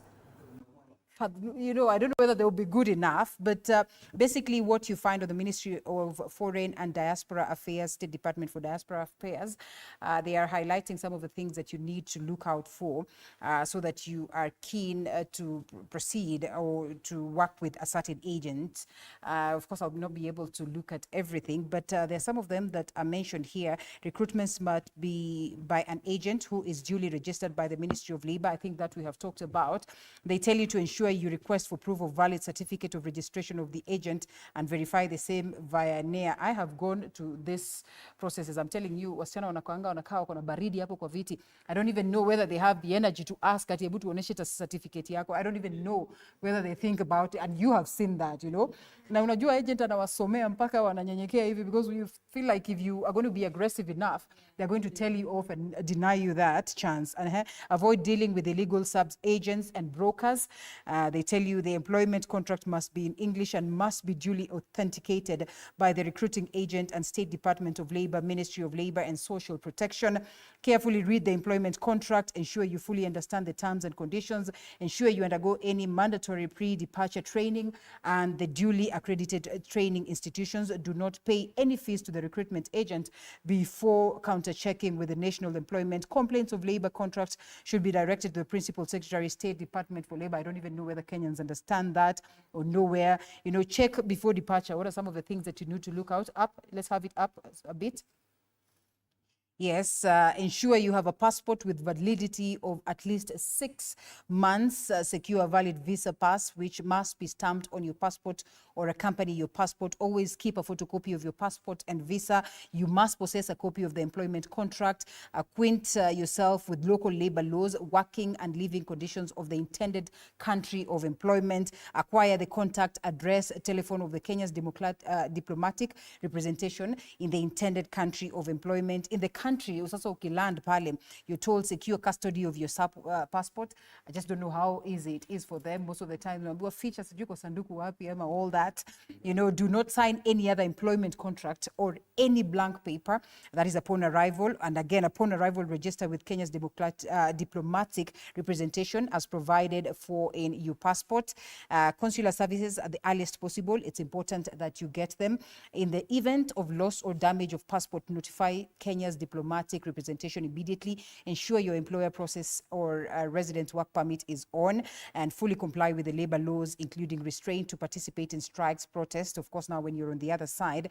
And in the event of breach of contract, include delay or non-payment of wages or compensation thereof of any complaint, inform Kenya's diplomatic presentation. There are a lot of things that are put there, including what you need to do on the question of religion. They tell you prior to departure, familiarize with local religious laws and regulations, be sensitive to local religious practices and customs.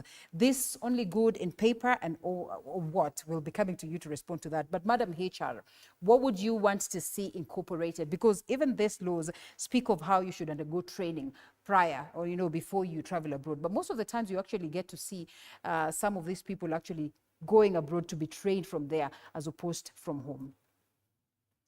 Thank you, Linda, for that opportunity and hosting me tonight. I'm sorry, sir, for what you've gone through.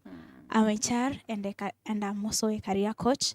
So I usually meet job seekers and also employers at the same time. So as a recruiter, all right. You can hear me? Ongeza volume kidogo. Yeah, all right. Okay. So as a recruiter, what are some of the things which I can suggest? First of all, the JD, or rather the job advert, it should be so clear, just as the other job adverts are. What are the qualifications? What are the competencies? And what are the education qualifications? Where are we supposed to apply through? Because we've seen what happened at KICC. The other day it was at Jesus Winners Ministry, I think so. And we saw the huge turn up of people, or rather job seekers. Why don't we just embrace recruitment things like we've got ATS, which actually scans through people's CV. That one makes work to be more easier, right? Now, I want also to embark what my friend Yamolamba has said. One of the things which pushes us to look for jobs abroad is actually pressure. Now, we should remember agrarian revolution. It all began because of agriculture. So as a career coach, whenever I meet someone who is looking for a job, I also give them other alternatives. Have you tried agriculture? Agriculture led to industrial revolution and to our present technologies which we have currently right now. The other day, it was so much disheartening to see what we call the Saudi house model, which was invented by our CS labor, actually training domestic workers how they should expect to be working in Arabic. That is so disheartening. Everybody knows that Kenyans are very wise, and that's why we've got a lot of Kenyans working abroad. So instead of training our Kenyans to work as domestic workers, why don't we train them to work with white-collar jobs? That's a question we should all ponder. Okay. Thank you. Interesting. Gentlemen, msinyamaze hapo sana. Semeni kitu. I mean, what do you make of this whole situation that you're about to clear school? And I mean, the greatest fear then would be, what happens to me next? Do you ever see yourself falling culprit of this? And in the event that an opportunity to travel abroad presents itself, what do you do? Thank you for having me tonight. Karibu sana. My name is Moshere James, a disaster risk manager, as well as an event host and entertainer. Well, there's a huge disconnect between the educational framework and whatever we are implementing from the education ministry onto the job market, whereby you find that they say a degree is only important when you don't have it. And now when you have it, once again, you're up and about, you cannot secure any job. We say, welcome to Kenya in Swahili, karibu zaidi Nairobi, ambapo tunasema kuna wale wanaotafuta na zaidi kuna wale wanaotafuta. The disconnect comes in by the government. How are we creating awareness? Because today we are having very well-informed people from the government, from the different sectors. But now, how is this information going to trickle down to that person in the university? How is this information going to trickle down to the mama mboga down in the village? How is this information going to trickle down to that desperate soul who is out there with a degree, either skilled or unskilled? Okay. Now, because the question in, from what you asked, yes, you've given me the opportunity, but the place that you're taking me is a whole lot of different things where I have to be trained again. And that now creates another gap of, are we ready, even as the government, to upskill whatever skill that whatever manpower that we are giving to the industry? Are we ready as the people to also get upskill, whereby I'm assuming in any field, as a disaster risk manager right now, if I'm told that you need to upskill, you need to take a 2 months break from your field and so that you can upskill. Right. Am I ready for that? And once, if I'm ready, is the industry also ready to uptake me once again after I'm ready? Interesting. Yeah. And of course, Sini, as you respond to some of these concerns that have been raised by the ladies and gentlemen right here, historically, and I stand corrected, I think if there's a government that has committed to sending labor abroad, then it has got to be this very government.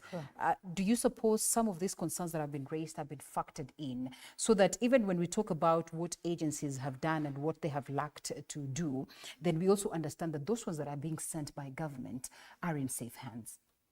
Yeah, thank you very much for those observations. I think I may want to start with the earlier concerns. As long as you make it tight, in the best interest of time. To dissemination of information. Yeah. I think that's where we need to work on much more aggressively than we've been doing. But if you realize from last year, I think the whole entire last year, our ministry, from the top leadership of the minister, the principal secretary, ourselves at the operational level, have been out there doing initiatives at the grassroots level, at the county level, trying to engage with wananchi on recruitment drives. And we have used those platforms to disseminate this very information that migrants need to check before they migrate for opportunities abroad. We are also working with international partners, the International Organization of Migration and the ILO, the Nyumba Kumi and the county commissioners at the grassroots level to ensure that the information reaches people at the ground, because we have realized that while it's becoming easy for Kenyans to be scammed, even when the information is available at all these various platforms, is lack of information. And because of the desperation that has been ably explained by Mr. Mulama. In terms of the checklist, I think there are two important things that I want to mention, that I want to highlight. That our agency, that is the Directorate of Labor Migration, together with the Labor Department, is also supposed to attest the employment contracts of any Kenyan who is trying to access jobs abroad. You are not supposed to go out there before your contract has been attested. And he'll tell you that once they select candidates, they have to upload their documents in the NEMI system for online attestation, together with, of course, the candidate presenting themselves to confirm that they have given informed consent of the terms and conditions that appertain to that job. And again, we have the airport unit that we have established at the Jomo Kenyatta International Airport, and even at Mombasa. We are also operational at Mombasa, where again our officers check on all the checklists that you have seen to ensure that somebody has been processed by the right agents and has fulfilled all the requirements, and that their migration is known by the government. Most of the cases that you've had, the Kenyans who are stranded, including in Myanmar, I can attest here that they never passed through the labor officers, the clearance system at the airport, and most of them also used tourist visas and business visas for their travel. And as far as government was concerned, we have data of those people who are living using those tourist visas, but again, we are a bit constrained by the law. Okay. Because anybody living for business, of course, Kenyans have rights to travel under the Constitution.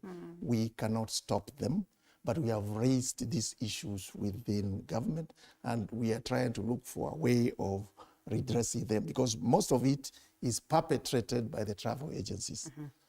Travel agencies, of course, we are in government, but they are regulated under the State Department for tourism. But sooner or later will be measures will have to be taken to address that gap. Do you think international collaboration, like what we had begun by highlighting, would then help combat these concerns? Because you see, if you know very well that this one has received a business visa, perhaps when they land on the other side, then you are in contact with the other country, such that they are on alert to make sure that, of course, if there's a certain timeline as to when they're supposed to be in this country, then thereafter they're being reached out to ensure that they come back home.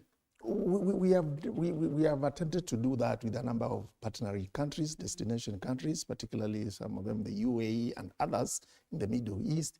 But again, you know, the issuance of visas is the prerogative of foreign governments. Okay. And it's also a way for them for raising revenue. Yeah. So again, we may not have much leverage, although it's something that we've engaged with them, including during bilateral engagements that we've had with them in their countries and in Kenya, and also using foreign affairs and our missions abroad. But the effective cure would be for us to have an internal mechanisms of controlling outward migration, like what Philippines does, what Sri Lanka does, and what India does. All right. Yeah, unless we do that, it may be a challenge to curb irregular migration. Okay. Because as he has rightly put it, people are being pushed by desperation, and they are ready to fall for any opportunity that comes by. And much as my colleague, the good lady has said that we should not train for domestic workers to uptake opportunities in GCC, I can tell you the highest number of migrants we are receiving every day from... in that space? In that space. Okay. Yes, I have data from our airport. That we're receiving? That are going, that are moving. And I mean, we cannot leave this space without getting to understand what are the working conditions for those ones that are foreigners working in Kenya, but that you will respond to shortly. This is a generation of, technology, the digital world and everything. How can we leverage on technology, first of all, to make sure that Kenyans do not get scammed? Because within that setup of technology, Kenyans can be scammed. But at the same time, within that setup, we can really get to enlighten so many of us so that they do not fall prey. Because then when we're talking about a certain company and we see imeandikwa pale online, are we always reminding ourselves that we really need to do due diligence in such spaces? You can go. You have a mic? All right.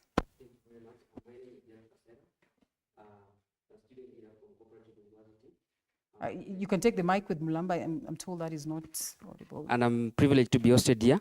So I think using the social media platform to enlighten the others about how scammers do this. And it's so unfortunate that most of these scammers do them online. So we, as a young generation, we look onto the government website. Why is it so difficult for the government to publish all the agencies online? In relation to that, I don't know whether you have the mic is good enough, or you want to allow him to finish and then we come to you briefly. So you see, we are in a digital world whereby most of the things are done online. So we are trying to, the hostility, getting job back in this country is so hard. Right now, I'm waiting to graduate so that I can see if I can get a job. But it's so hard. So I'll be desperate. I'll just be going online, popping in all the links that are fake. I'll just click, I'll be misguided, go and apply. But we are relying on the government and the agency because we don't trust the agency. We don't know them. We know our government. Right. You know, most of our main problem is what we call massive brain drain, whereby we train our people, but we don't absorb them locally. Okay. So what do? We leave them. We are hanging. So we opt to go for these cheap agencies. We pay money so that we can go abroad. And I have a question to... yes, make it tight. Just to be brief, I have a question to the government. What's happening what's happening, these people being taken to the Gulf? Because you can see a full plane of people going to Gulf to work. Then after 1 month or a year, unasikia someone has been killed, someone does what. But these people, these things are being done by agencies that are satisfied by the government. Okay. Are there any revocation of their licenses that has been done? All right, fair enough. You'll be responding to that. Make it very tight, Mulamba, because of time and also... See, the funny thing is, we are a tech-savvy generation, right? I was Therefore, going yes. through the website for the NEA-IMS, and it is not working. Okay. Does it have a duration? Does it work from, say, 8 to 5 p.m.? Then after that, it doesn't work. So how can we verify that these agencies are accredited? I was trying to look up the Trust Pin Agency. I had looked up the Trust Pin Agency 2 weeks ago. The website was working. It is not working right now. And I will agree to that because this is it. I was busy trying to see whether I can get to the NER portal, but of course I had some difficulties, and therefore I would agree to what it is that Mulamba says, at least as at now. Perhaps their timings or maybe the systems are down, as you're always told. But anyway, interesting. You want to say something, gentlemen? You're good. You're good. We'll come back to you. I know you want to say something. Okay, you can go. You have the mic? All right. Iko sawa sasa? Kama iko sawa mtuambie, labda sisi ndio hatujaingia vizuri. All right, proceed. They have a technical issue. Yeah, which is being solved. Why are you speaking for them? No, it's here. I asked already. Oh, thank you, sir. They say, they have a technical issue from today morning? Yes. Okay. Well, good. It's here. All right. The mic, please get a different mic. It's on mute. That one is on mute. Okay, I don't know whether that works. Try. Thank you so much. My name is Felix Soita. I've heard from the government side that there are a good number of strategies that they have laid down. But my question was, in this country, many a times we will hear this just as a mere discussion because we're ground different. This plethora of cases is quite alarming. So how are they going to do to make sure that those strategies are effective so that my village mate back in Manafa village can be able to see this? Because at most, many people who are usually scammed in these cases are usually people between the age of 18 to 24 years.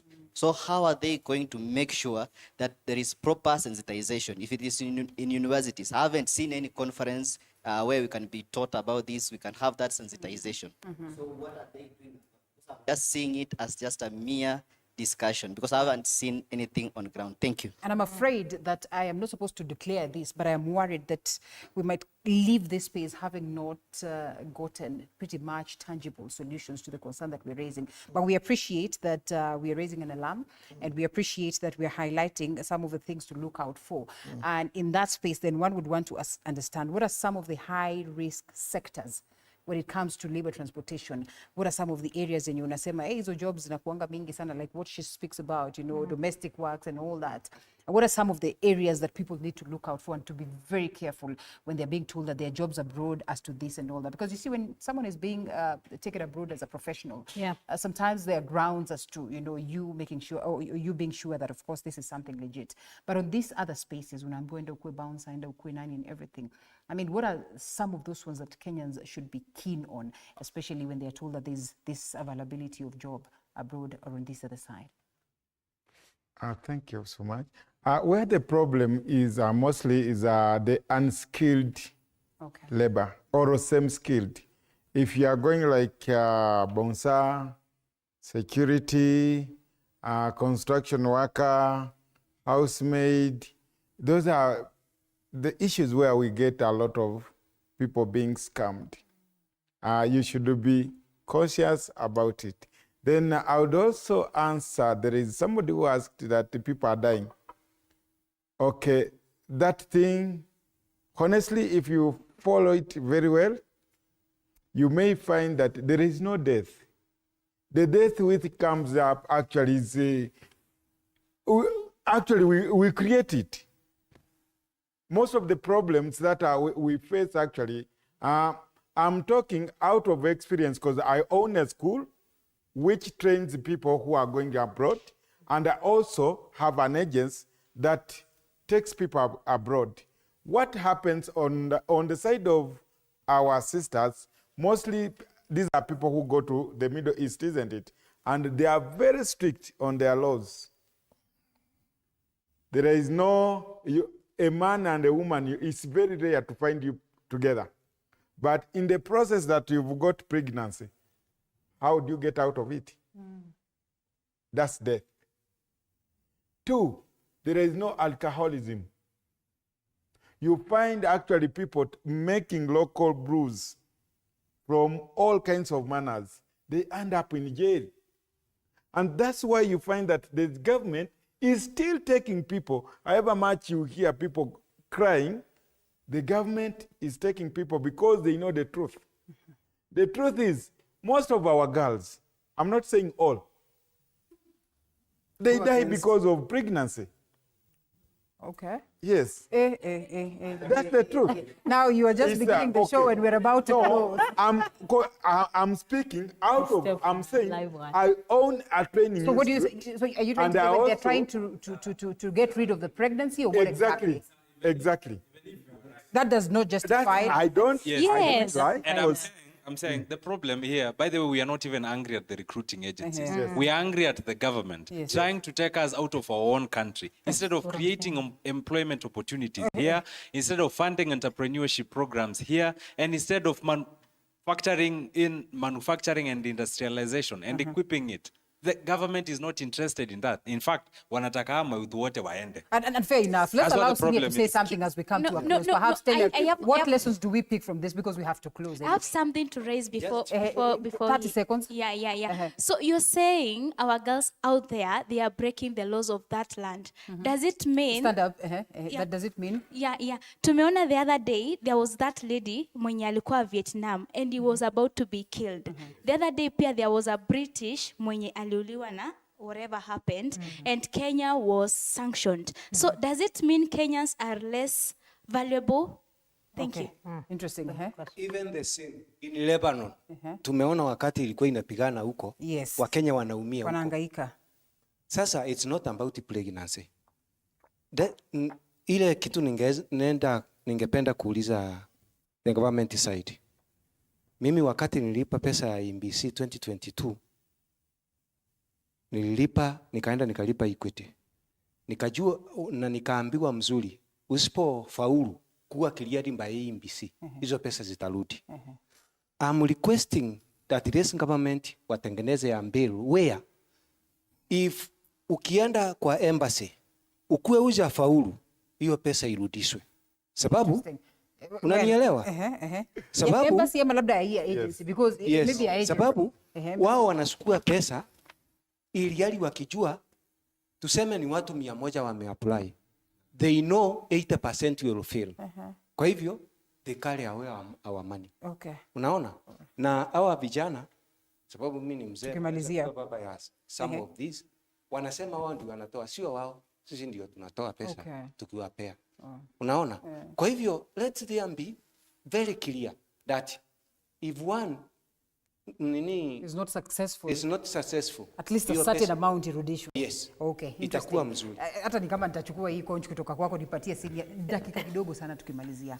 Yeah, I hear what the audience is saying, but what I can say in terms of providing jobs, low skills jobs tend to be more riskier than others, but the cure for risks that are attendant to foreign migration is following due process that is laid down by the government.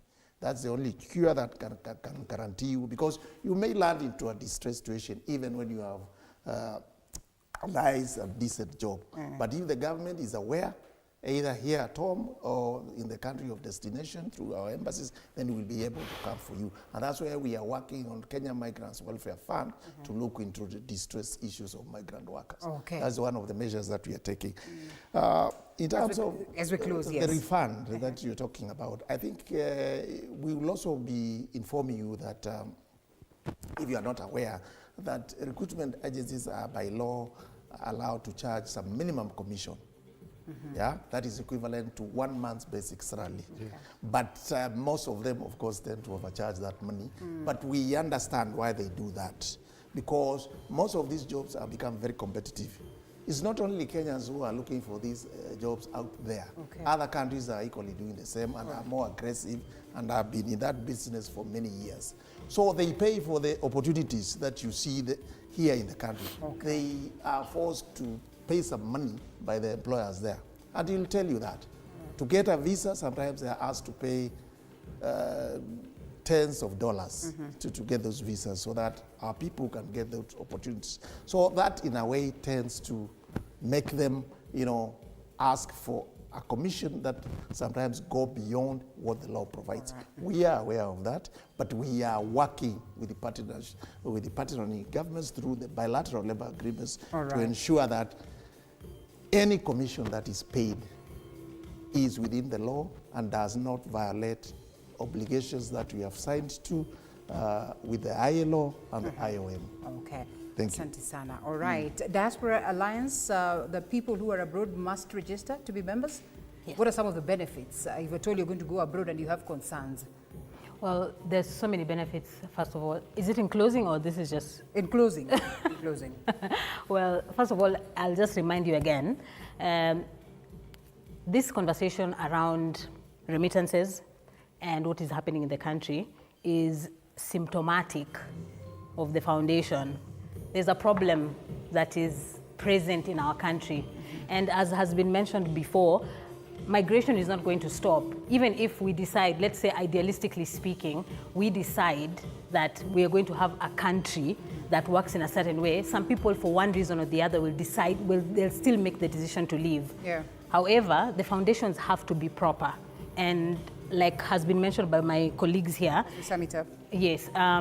One of the benefits of joining, for example, the Kenya Diaspora Alliance is that you're able to get collaborative efforts through individuals and also philanthropies and organizations that secure your life insurance, for instance, and if you're choosing to invest or whatever. But most importantly, you are going to be secure within a system where your remittances are surely working for you. Okay. Yeah. All right. So those are for long-term persons that are... Yes. All right. Okay. Yes. Speak to this one in closing, as you give us your parting shots and maybe tell us about your agency and how people can get a hold of you. Kuna mtu anasema planning to work in Djibouti.